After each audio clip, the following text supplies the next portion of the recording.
It's crunch time for fantasy football drafts, and there's 7 players you should never draft this year. Let me explain. Starting with Packers rookie wide receiver Deshaun Watson, who actually had a minor knee surgery in July. Now, as of the past week or so, he actually was activated off of the PUP, the physically unable to perform list, but he's still limited in practice. And now here's why this is a concern. So Watson is arguably the most athletic wide receiver in the league. He's one of 3 wide receivers ever to be 6'4" and hit a 90+ athleticism score after the NFL Combine, which is absurd. But the issue is he's a very raw product. He played 4 seasons in college, 50 total games, and he only had 104 total receptions. Never had more than 43 in a season, only broke 35 one time in his senior year. So look at it this way. Watson needs every practice rep he can get with quarterback Aaron Rodgers. And Rodgers throughout his entire career has been vocal that he needs chemistry with receivers to trust them. So in this range of where Watson goes, I'd rather Robbie Anderson and even KJ Hamler and Landry, who all go after him, especially Anderson, who's the clear wide receiver 2 with the quarterback upgrade in Carolina. So pass on Watson, and then you'll want to avoid this next tight end. And as a Penn State alumni, it hurts me to say this, but avoid Mike Gesicki. And the big reason why, as my Instagram post says here, in the preseason game, in week 1 of preseason, and in camp practices,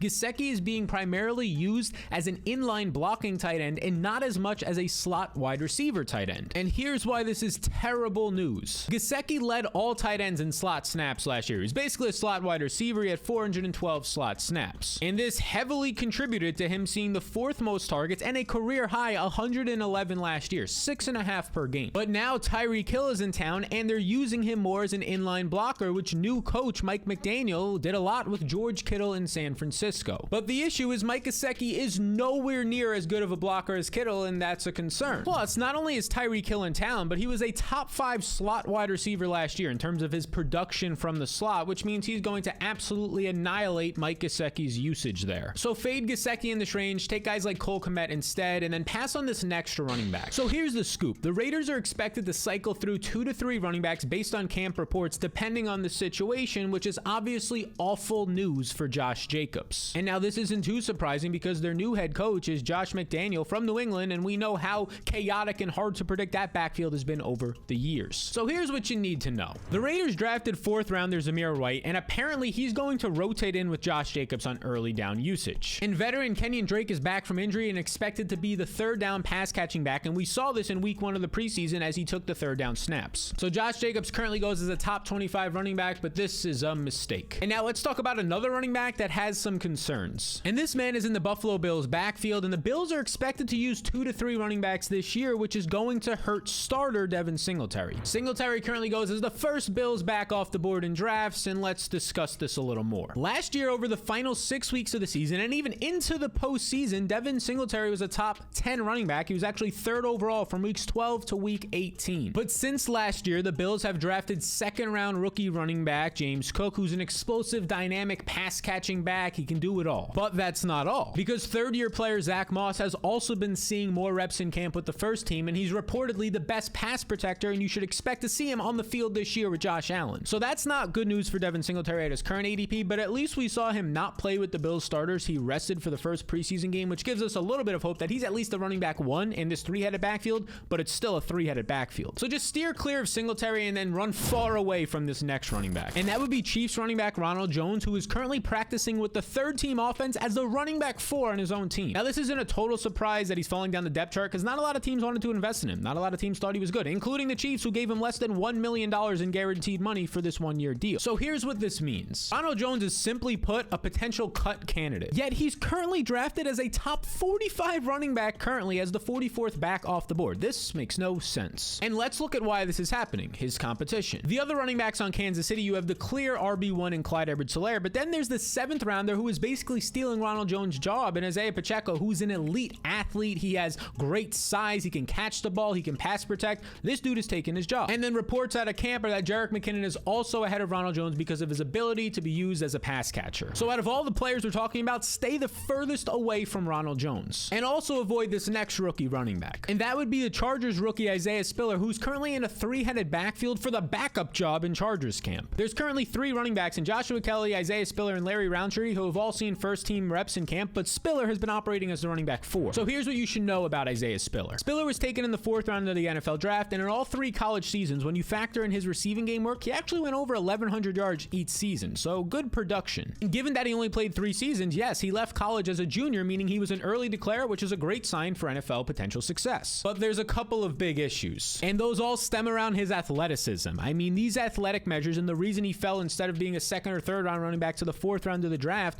was that he has no athleticism. Short area quickness is his thing, but he showed no burst at the NFL Combine. He showed very poor speed overall. So your takeaway is that Isaiah Spiller going as the 41st running back off the board is way too early, given that he can't even stand out when he's competing with Joshua Kelly and Larry Roundtree, bad running backs in Chargers camp. And as you can see in my top 200 player rankings, I have Isaiah Spiller as my 164th overall player, which is actually 41 spots below the consensus and the industry average, meaning I think he's like 3 or 4 rounds worse than where he actually goes. And if you'd like to see the rest of my top 200, my tiers, my rankings, my wants and avoids list, as well as getting a $20 Amazon gift card, you could do so by clicking the link in the description and following the 2 simple steps to get my supreme cheat sheet. And if for some reason you don't like the cheat sheet, I'll refund you $10 minimum deposit, what it takes to get it, and you can keep the $20 gift card. Simply put, I want to make it as risk-free as possible for you, so if you want to join the other 1,000+ people that are using the cheat sheet right now, you can click the link in the description to learn more. So Isaiah Spiller is somebody we don't want, but also this next running back, the recent news was really bad for him. And that's Ravens RB Gus Edwards, who is still on the physically unable to perform list, and apparently he's not going to be participating in camp all that much, if at all, and now he's questionable for week 1. And this is a concern because he was originally on track to be ready week 1, which means that he might have suffered a setback, and you could look at it this way. Gus Edwards goes in the same range as guys like J.D. McKissick in drafts, even though McKissick is healthy with a clear role, a pass catching role nonetheless, in his offense. And I love Gus Edwards, so it hurts me to say this, but he's now unfortunately in the bucket of players that we, quote, do not draft because they're already injured. So these are 7 players you should never draft in fantasy. But if you want to see the opposite, the top 7 players that you should be buying right now in drafts, and you guessed it, check out this beautiful video